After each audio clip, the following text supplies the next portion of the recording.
ہارون رشید بادشاہ کا ایک بیٹا تھا جس کی عمر تقریباً 16 سال کی تھی۔ وہ بہت کثرت سے زائدو اور بزرگوں کی مجلس میں رہا کرتا تھا اور اکثر قبرستان چلا جاتا، وہاں جا کر کہتا کہ تم لوگ ہم سے پہلے دنیا میں تھے، دنیا کے مالک تھے، لیکن اس دنیا نے تمہیں نجات نہ دی حتیٰ کہ تم قبروں میں پہنچ گئے۔ کاش مجھے کسی طرح خبر ہوتی کہ تم پر کیا گزر رہی ہے اور تم سے کیا سوال و جواب ہوئے ہیں۔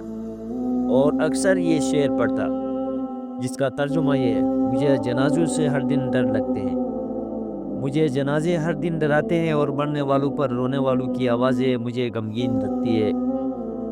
ایک دن وہ اپنے باپ بادشاہ کی مجلس میں آیا۔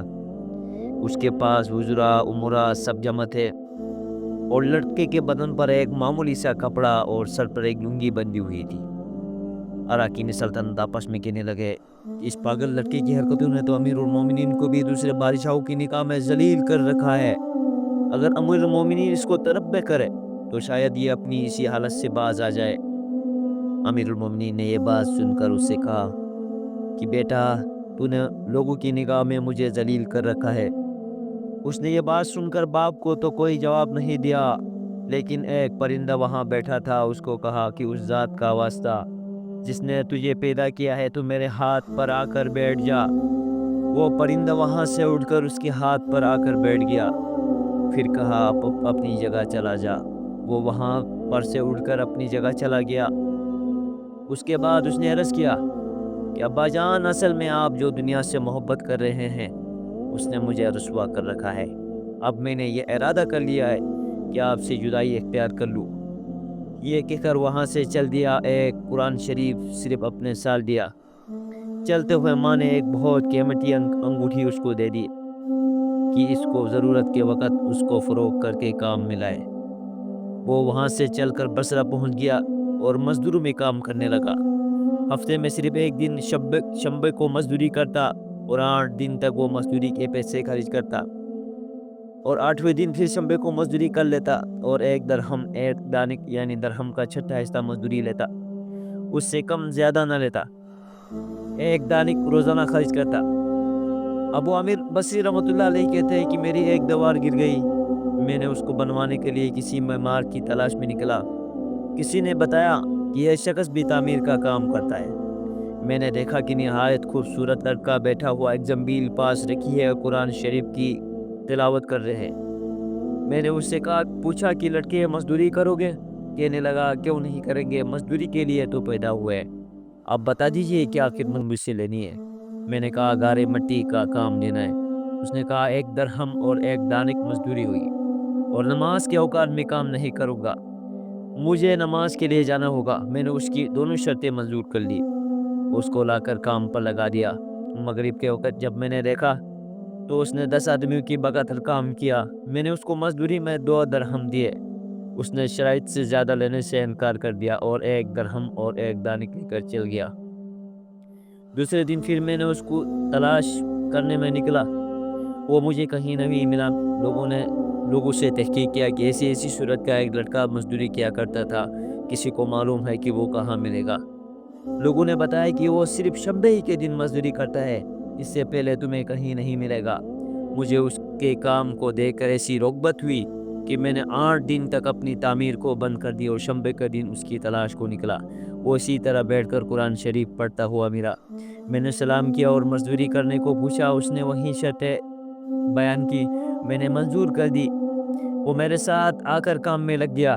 مجھے اس حیرت ہو رہی تھی کہ پچھلے شنبے کو اس نے 10 آدمیوں کا کام کس طرح کیا، اس لیے اس مرتبہ میں نے ایسی طرح چھپ کر وہ مجھے نہ دیکھے اس کے کام کرنے کا طریقہ دیکھا تو یہ منظر دیکھ رہا تھا کہ وہ ہاتھ میں گارا لے کر دیوار پر ڈالتا، پھر وہ پتھر اپنے آپ ہی ایک دوسرے کے ساتھ جٹ کر چلے آتے۔ مجھے یقین ہو گیا کہ یہ کوئی اللہ کا ولی ہے اور اللہ کے اولیاء کے کاموں کی غیب سے مدد ہوتی ہے۔ جب شام ہوئی تو میں نے اس کو 3 درہم دینا چاہے، اس نے لینے سے انکار کر دیا۔ میں اتنے درہم کیا کروں گا، اور 1 درہم اور 1 دانک لے کر چلا گیا۔ میں نے 1 ہفتے میں انتظار کیا اور تیسرے شنبے کو پھر میں نے اس کی تلاش میں نکلا، وہ مجھے نہیں ملا۔ میں نے لوگوں سے تحقیق کیا کہ ایک شخص نے بتایا کہ وہ 3 دن سے بیمار ہے، فلاں جنگل میں پڑا ہے۔ میں نے ایک شخص کو اجرت دے کر اس پر راضی کیا کہ وہ مجھے جنگل میں پہنچا دے۔ وہ مجھے ساتھ لے کر اس جنگل میں ویران میں پہنچا دیا تو میں نے دیکھا کہ وہ بے ہوش پڑا ہے، آدھی اینٹ کا ٹکڑا سر کے نیچے رکھا ہوا ہے۔ میں نے اس کو سلام کیا، اس نے جواب نہ دیا۔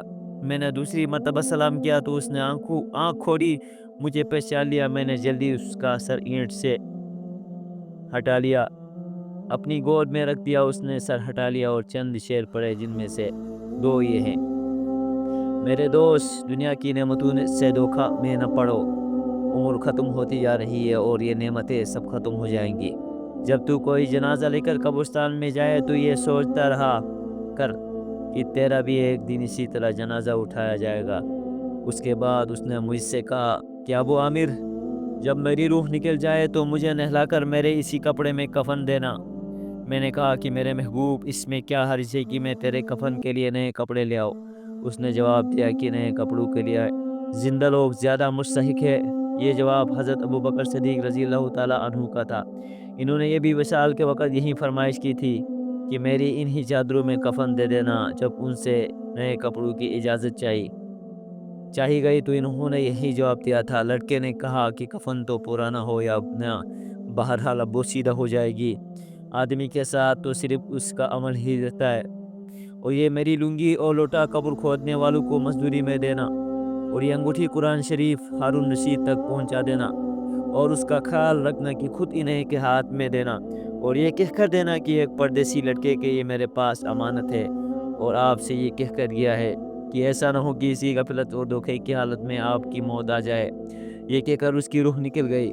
اس وقت مجھے معلوم ہوا کہ یہ لڑکا شہزادہ تھا۔ اس کے انتقال کے بعد اس کی وصیت کے موافق میں نے اس کو دفن کر دیا اور دونوں چیزیں گورگن کو دے دی، اور قرآن پاک انگوٹھی لے کر بغداد پہنچا۔ اور کسر شاہی کے قریب پہنچا تو بالسا کی سواری نکل رہی تھی۔ میں ایک اونچی جگہ کھڑا ہو گیا۔ اول ایک بہت بڑا لشکر نکلا جس میں تقریباً 1000 گھوڑے سوار تھے۔ اس کے بعد اسی طرح یک کے بعد دیگر 10 لشکر نکلے۔ یہ ایک میں تقریباً 1100 گھوڑے تھے۔ اس میں خود امیر المومنین بھی تھے۔ میں نے زور سے آواز دے کر کہا، اے امیر المومنین، آپ کو حضور صلی اللہ علیہ وسلم کی قرابت رشتہ داری کا واسطہ، ذرا رکے، توقف کر لیجئے۔ میری آواز پر انہوں نے مجھے دیکھا تو میں نے جلدی سے آگے بڑھ کر کہا کہ میرے پاس ایک پردیسی لڑکے کی یہ امانت ہے جس نے مجھے یہ وصیت کی ہے، یہ دونوں چیزیں آپ تک پہنچا دو۔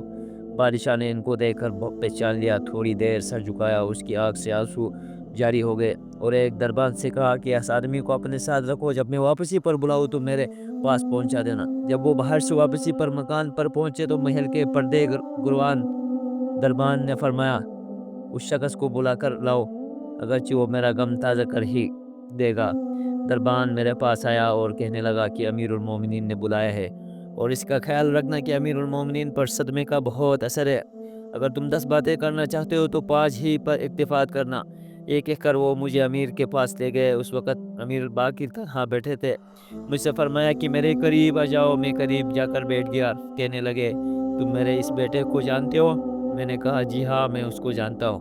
کہنے لگا کہ وہ کیا کام کرتے تھے؟ میں نے کہا، گارے مٹی کی مزدوری کرتے تھے۔ کہنے لگے، تم نے بھی مزدوری پر کوئی کام اس سے کرایا؟ میں نے کہا، کرایا۔ کہنے لگے کہ تمہیں اس کا خیال نہ آیا؟ اس نے کہا کہ مجھے کیا پتا کہ یہ امیر المومنین کا بیٹا ہے، اس کی حضور اقدس اللہ علیہ وآلہ وسلم سے قرابت تھی، یہ حضرت حضور صلی اللہ علیہ وسلم کے حضرت چاچا حضرت عباس رضی اللہ تعالیٰ عنہ کے اولاد ہے۔ میں نے کہا، امیر المومنین، پہلے اللہ جل شانہ سے معذرت چاہتا ہوں، اس کے بعد آپ سے عذر خواہ ہوں۔ مجھے اس وقت اس کا علم ہی نہ تھا کہ یہ کون ہے۔ مجھے اس کے انتقال کے وقت اس کا حال معلوم ہوا۔ کہنے لگے کہ تم نے اپنے ہاتھ سے اس کو غسل دیا؟ میں نے کہا، جی ہاں۔ کہنے لگے کہ اپنا ہاتھ لاؤ۔ میرا ہاتھ دے کر اپنے سینے پر رکھ دیا اور چند شعر پڑھے جن کا ترجمہ یہ ہے: اے وہ مسافر جس پر میرا دل پگھل رہا ہے اور میری آنکھیں اس پر آنسو بہا رہی ہے، اے وہ شخص جس کا مکان قبر ہے، دور ہے، لیکن اس کا غم میرے قریب ہے، بے شک موت ہر چیز اچھے سے اچھے عیش کو مقرر کر دیتی ہے۔ وہ مسافر ایک چاند کا ٹکڑا ہے، یعنی اس کا چہرہ جو خاص چاندنی کی ٹہنی پر تھا، یعنی اس کے بدن پر، پس چاند کا ٹکڑا بھی قبر میں پہنچ گیا۔ وہ چاندنی کی ٹہنی بھی قبر میں پہنچ گئی۔ اس کے بعد ہارون رشید نے بصرہ کے اس مقام پر جانے کا ارادہ کیا۔ ابو عامر رحمۃ اللہ علیہ کہتے ہیں اس کی قبر پر پہنچ کر ہارون رشید نے چند شعر پڑھے، جن کا ترجمہ یہ ہے کہ وہ مسافر جو اپنے سفر سے کبھی نہیں لوٹے گا، موت نے کم عمری کے ہی زمانے میں اس کو جلدی سے اچک لیا۔ میری آنکھوں کی ٹھنڈک تو میرے لیے انس اور دل کا چین تھا، لمبی راتوں میں بھی اور مختصر راتوں میں بھی تو نے موت کا وہ پیالہ پی لیا جس کو عنقریب تیرا بوڑھا باپ بوڑھاپے کی حالت میں پیے گا، بلکہ دنیا کا ہر آدمی اس کو پیے گا، چاہے وہ جنگل کا رہنے والا ہو یا شہر کا رہنے والا ہو۔ بس سب تعریفیں اسی وحدہ لا شریک کے لیے ہے جس کی لکھی ہوئی تقدیر کے یہ کرشمے ہیں۔ ابو عامر رحمۃ اللہ علیہ کہتے ہیں کہ اس کے بعد جو رات آئی تو میں نے اپنے وظائف پورے کر کے لیٹا ہی تھا، میں نے خواب میں ایک نور کا قبہ دیکھا جس کے اوپر ابر کی طرح نور پھیل رہی تھی۔ اس نور کے ابر میں سے اس لڑکے نے مجھے آواز دے کر کہا، ابو عامر تمہیں حق تعالی شانہ جزائے خیر عطا فرمائے، تو نے میری تہجیز و تکفین کی اور میری وصیت پوری کی۔ میں نے اس سے پوچھا، میرے پیارے تیرا کیا حال گزرا؟ کہنے لگا کہ میں ایسے مولا کی طرف پہنچا ہوں جو بہت کریم اور مجھ سے راضی ہے۔ مجھے اس مالک نے وہ چیزیں عطا کی ہے جو نہ کبھی کسی آنکھ نے دیکھی ہے، نہ کسی کان نے سنی ہے، نہ کسی آدمی کے دل پر ان کا خیال گزرا ہے۔